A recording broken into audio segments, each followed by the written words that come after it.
Students, हम लोगों ने लास्ट वीडियो लेक्चर में मॉलिक्यूलर इंट्रैक्शन के बारे में हम लोगों ने स्टार्ट किया था और ये पढ़ा था कि मॉलिक्यूलर इंट्रैक्शन डिफरेंट टाइप्स के होते हैं और उनमें से first molecular interaction dipole dipole molecular interaction के बारे में हम लोगों ने देखा था।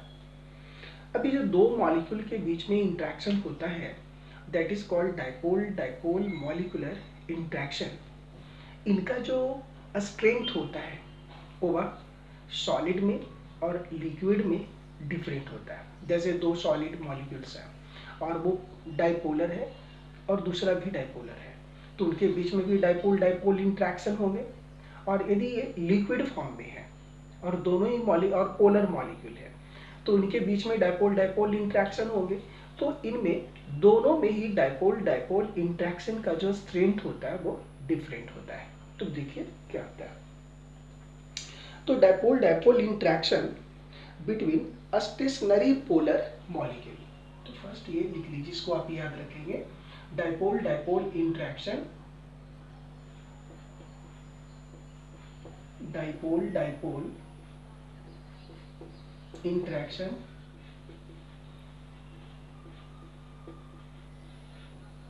इन a stationary molecule. In a stationary molecule is equal to or is directly proportional to 1 by r to the power 3। ये आप याद रखेंगे।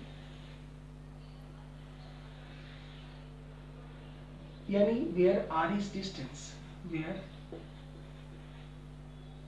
r equal to distance between two dipole, distance between dipole dipole molecule। और यही force dipole dipole interaction dipole dipole interaction, ठीक है, in between rotating molecule, ठीक है, and in rotating molecules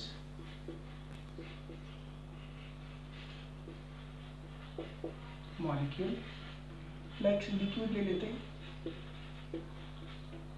it is equal to, इसको directly proportional भी कर सकते हैं, it is directly equal to 1 by r cube और it is equal to 1 by r to the power 6। तो ये फॉर्मूले याद रखेंगे। कभी कभी डायरेक्ट पूछ देता है कि स्टेशनरी जो मॉलिक्यूल है उसमें डायपोल डायपोल इंट्रैक्शन में रिलेशन क्या होता है। It is directly proportional to 1 by R cube और it is directly proportional to 1 by R to the power 6।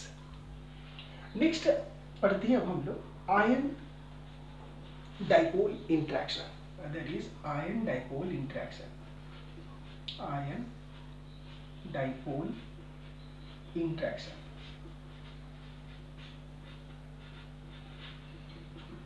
जैसा कि लिखा हुआ ion dipole interaction means interaction in between ion and in polar molecule. Interaction between ion and in polar molecule is called ion dipole interaction. जैसे अब example मैं देता हूं, जैसे हम लोग NaCl लेते हैं,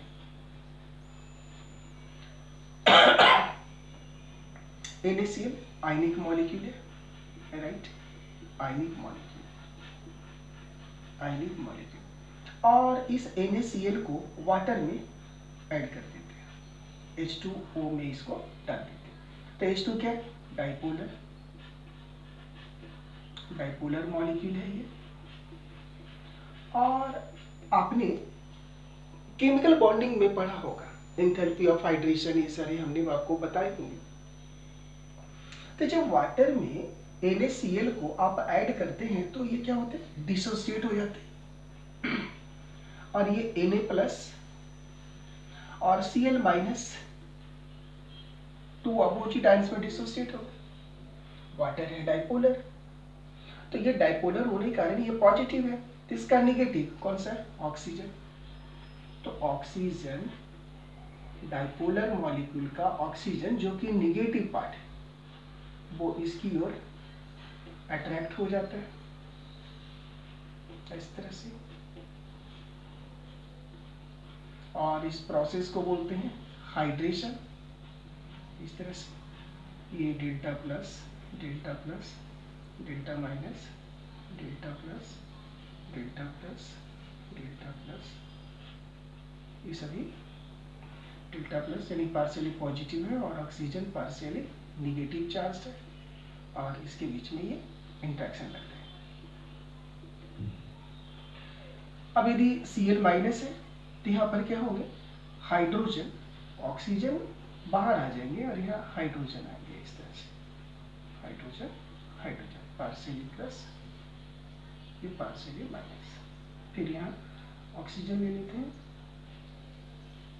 दो हाइड्रोजन पार्शियली प्लस, यहाँ भी पार्शियली प्लस, यहाँ ऑक्सीजन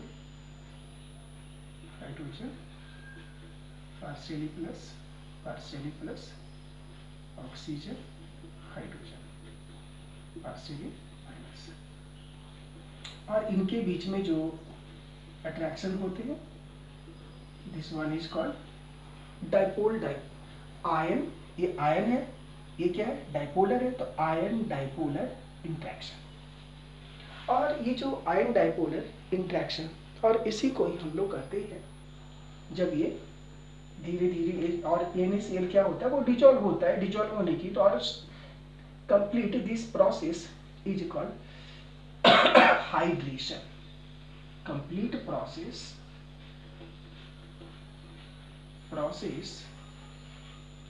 इज कॉल्ड हाइड्रेशन।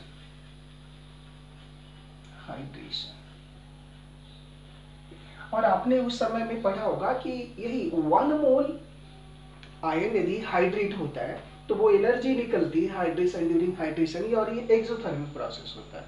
तो जब हाइड्रेशन होते हैं और उसमें एनर्जी निकलती है 1 मोल आयन के हाइड्रेशन में, that is called enthalpy of hydration, और वो enthalpy of hydration lattice energy से ज़्यादा होते हैं तो वो डिजॉल्व हो जाता है। इस तरह से आपने ढेर सारे अपनी इस तरह की प्रॉपर्टीज के बारे में आपने पढ़ा होगा। नेक्स्ट कोर्स ऑफ अट्रैक्शन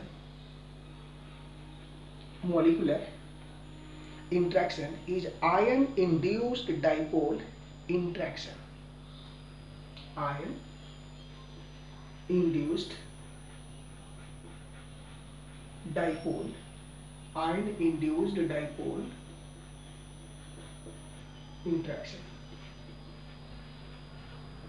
इसमें क्या होता है, यह जो आयन इंड्यूस्ड डाइपोल इंट्रैक्शन किसी आयन और किसी नॉन पोलर मॉलिक्यूल के बीच में ये होता है, किसी आयन और नॉन पोलर मॉलिक्यूल्स के बीच में इस तरह का इंट्रैक्शन होता है। अब जैसे आयन इंड्यूस्ड डाइपोल इंट्रैक्शन, तो किसी आयन और नॉन पोलर मॉलिक्यूल्स के बीच में मान लेते हैं कोई आयन्स है, कोई भी आयन्स मैं यहाँ ले लेता हूँ, जैसे मान लेते हैं A है, कोई आयन्स है, ये कैटायन्स है, और कोई नॉन पोलर मॉलिक्यूल्स है आयोडीन I2, तो ये इस तरह से ये नॉन पोलर मॉलिक्यूल्स है, ये आयन्स है, ये आयन्स हो गए, ये नॉन पोलर मॉलिक्यूल्स हो गए, नॉन पोलर। अब ये क्या होता है कि ये यहाँ भी जीरो चार्ज, यहाँ भी जीरो चार्ज, ये कम्प्लीटली नॉन पोलर है, इसलिए यहाँ तो पोलैरिटी कुछ है नहीं। लेकिन क्या होता है कि इसके प्रेजेंस में, इस आयन के प्रेजेंस में, ठीक है, यदि ये पॉजिटिव है, ठीक है, तो ये क्या होते हैं, कुछ ये आयोनाइज हो जाते हैं, तो अब ये हो जाएंगे पार्शियली नेगेटिव और यहाँ हो जाएंगे पार्शियली पॉजिटिव, ऐसा। यानी ये जो इलेक्ट्रॉन्स हैं, इलेक्ट्रॉन्स, इसमें जो इलेक्ट्रॉन्स प्रेजेंट है वो इधर की ओर अट्रैक्ट हो जाएंगे, तो इधर इलेक्ट्रॉन डिक्रीज हो जाएगी, इलेक्ट्रॉन की डेंसिटी, इधर पार्शियली पॉजिटिव, इधर पार्शियली नेगेटिव। अब ये नॉन पोलर थे, लेकिन इस आयन के प्रेजेंस में ये इंड्यूस्ड हो गए और ये डाइपोल के जैसे बिहेव करने लगे, तो इनके बीच में जो फोर्स लगा, this one is called ion induced dipole interaction. Such type of force is called ion induced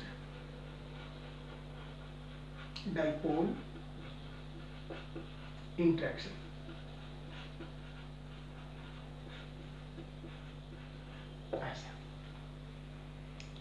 Next, dipole induced dipole interaction. Next हम लोग देखते हैं नेक्स्ट टाइप का फोर्स है dipole induced dipole interaction. Dipole induced dipole interaction. Dipole induced dipole interaction. अब क्या होता है इसमें कोई डाइपोलर मॉलिक्यूल्स होते हैं और दूसरे मॉलिक्यूल नॉन पोलर होते हैं. ठीक है, तो इस तरह के फोर्स क्या होते हैं dipolar molecule and non polar molecules के बीच में होते हैं. तो इसमें क्या होते हैं such type of force arises in between polar molecules and non polar molecules. तो ये पोलर और नॉन पोलर मॉलिक्यूल्स के बीच में अराइज होता है. अब ये मान लेते हैं हमारे पास कोई पोलर मॉलिक्यूल्स है. चलिए ए और बी हमने ले लिया. ये एक पोलर मॉलिक्यूल है. जब पोलर मॉलिक्यूल्स है तो कटायन और एनायन होगा नेचुरली. मान लेते हैं ये एनायन है ये कटायन. इसमें पार्शियली नेगेटिव चार्ज डेवलप है और इस पे पार्शियली पॉजिटिव चार्ज डेवलप्ड है. और यहाँ पर कोई नॉन पोलर मॉलिक्यूल्स हमने ले लिया है. नॉन पोलर मॉलिक्यूल्स का ये न्यूक्लियस है और ये सारे इलेक्ट्रॉन्स हैं. इसके आउटर मोस्ट शेल में इलेक्ट्रॉन्स हैं. इस इलेक्ट्रॉन को हमने एज ए क्लाउड दिखाया है. यहाँ ये इलेक्ट्रॉन क्लाउड है. Electron cloud. अब क्या होता है ये पॉजिटिव है तो इसके जो इलेक्ट्रॉन क्लाउड है वो निगेटिव चार्ज है. तो इस पॉजिटिव और इसके इलेक्ट्रॉन्स के बीच में इंट्रैक्शन होता है. तो ये धीरे धीरे क्या होता है ये इलेक्ट्रॉन्स इस तरह से इधर की ओर आने चालू कर देता है. इस तरह से ठीक है. इधर इस तरह से इधर ये धीरे की ओर इधर ही. तो इलेक्ट्रॉन्स इधर आ रहे हैं इलेक्ट्रॉन डेंसिटी. ठीक. तो ये इधर से इधर पॉजिटिव है इधर नेगेटिव. यहाँ नेगेटिव हो जाएंगे इधर ये पॉजिटिव हो जाएंगे. तो ये डाइपोल था. ठीक है. पोलर मॉलिक्यूल थे ये नॉन पोलर थे. तो इससे ये इंड्यूस्ड हो गए. इंड्यूस्ड होकर के यह भी डाइपोल हो गए. तो dipolar induced dipole molecular interaction. अब इनके बीच में फोर्स अप्लाई. तो ये हो गया आपका dipole induced dipole interaction. Dipole induced dipole interaction.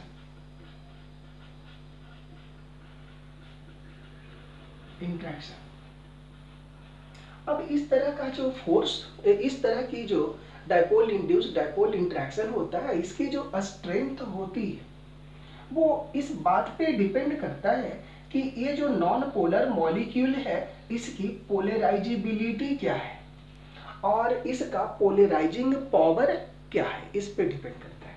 यानी यहां से हो गया strength of this interaction depends on the polarizing power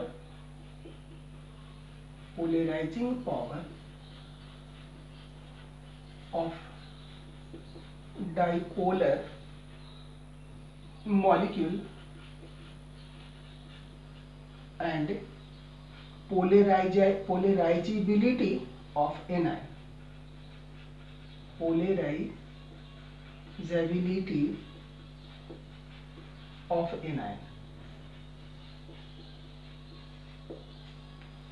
Or higher is the polarizing power of dipolar molecule, higher is the strength of this interaction, and higher is the polarizability of the non-polar molecule, higher is the strength of this interaction. So a strength of interaction of such type of forces depends on the polarizability of non-polar molecule and polarizing power of polar molecule. जितना ही ज़्यादा polarisability होगी non polar molecules के, उसकी strength उतनी ही ज़्यादा होगी। Next देखिए,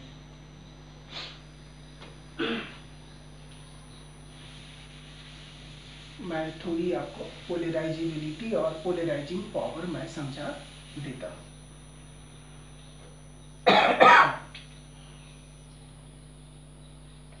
polarisability और पोलराइजिंग पावर, पोलराइजिंग पावर, इसको हमने केमिकल बॉन्डिंग में हमने समझाया था। पोलराइजिंग पावर ये क्या होता है? Polarising power, it is directly proportional to 1 by size of ions, 1 by size of cation.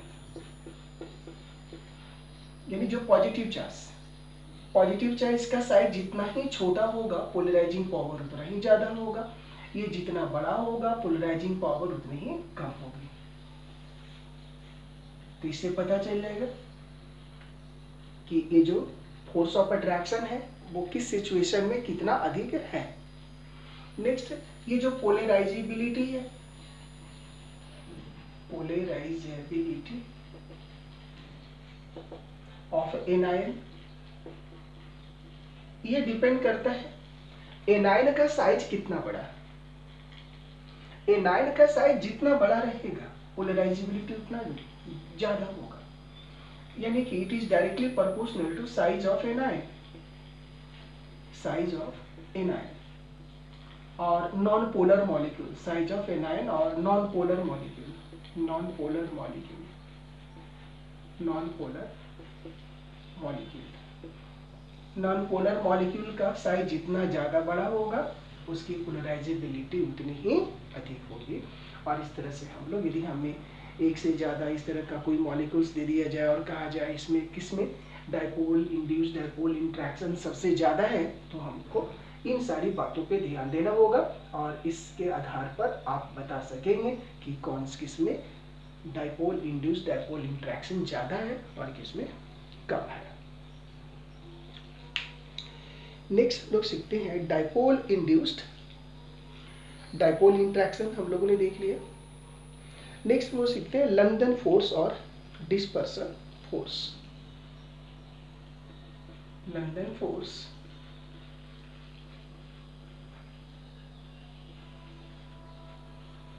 और dispersion force, dispersion force. London force and dispersion force generally inert gases, mono atomic gases और die atomic gases के बीच में लगता है। यानी it is generally in between inert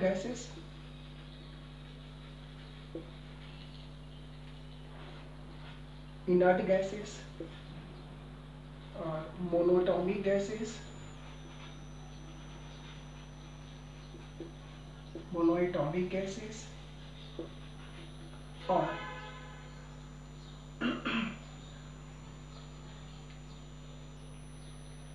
gases और in any gases, any gaseous molecules, gaseous molecule operate होते हैं। अब इसमें ऐसे क्या होता है, जैसे मान ली हीलियम हम लोग ले लेते हैं, ये इनर्ट गैस है, इनर्ट गैस। अब ये हीलियम का एक एटम है, ये हीलियम का दूसरा एटम है, इसके ये न्यूक्लियस है, इसके ये न्यूक्लियस है और इसके इलेक्ट्रॉन क्लाउड को मैं दिखा रहा हूँ। न्यूक्लियस के बाहर में इसके भी इलेक्ट्रॉन क्लाउड है, न्यूक्लियस के बाहर में। अब एक्चुअली में क्या होता है, at the time of moment ये इसके इलेक्ट्रॉन किसी एक साइड में चले जाते हैं, एक साइड में इलेक्ट्रॉन डेंसिटी ज़्यादा हो जाती है। जैसे इसको ऐसे मैं दिखा रहा हूँ, मान लेते हैं इधर इलेक्ट्रॉन्स ज़्यादा होगा, इस तरह से इधर कम होगा। अब इधर इलेक्ट्रॉन ज़्यादा हो गए तो इधर पार्शियली निगेटिव और यहाँ पार्शियली पॉजिटिव डेवलप हो गया। अब इसके इफेक्ट में यह भी क्या हो गया, ये रिपेल किए तो ये इधर ज़्यादा चल गए, तो यहाँ पर क्या हो गया, ये न्यूक्लियस हो गया ये साइड में, और यहाँ इलेक्ट्रॉन्स इधर थोड़े कम हो गए और इधर फिर इलेक्ट्रॉन्स ज़्यादा हो गए। यहाँ पार्शियली पॉजिटिव पार्शियली नेगेटिव, अब ये इन दोनों के बीच में फोर्स लगा। सच टाइप ऑफ फोर्स इसका London force, London force.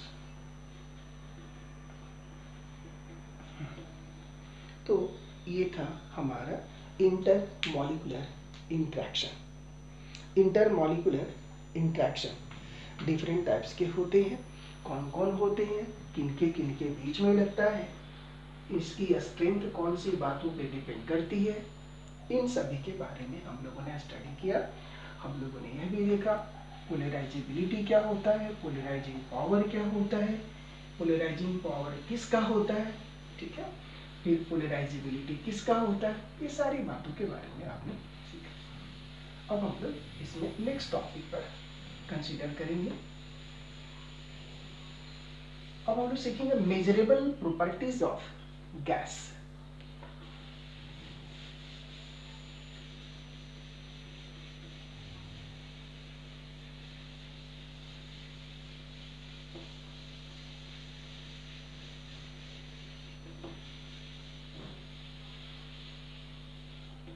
Measurable properties of gas.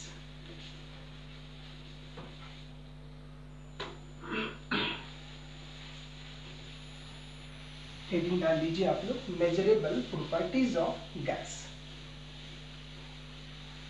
तो गैस की जो मेजरेबल प्रॉपर्टीज होती है, सबसे फर्स्ट हम लोग कंसीडर करेंगे वॉल्यूम पे।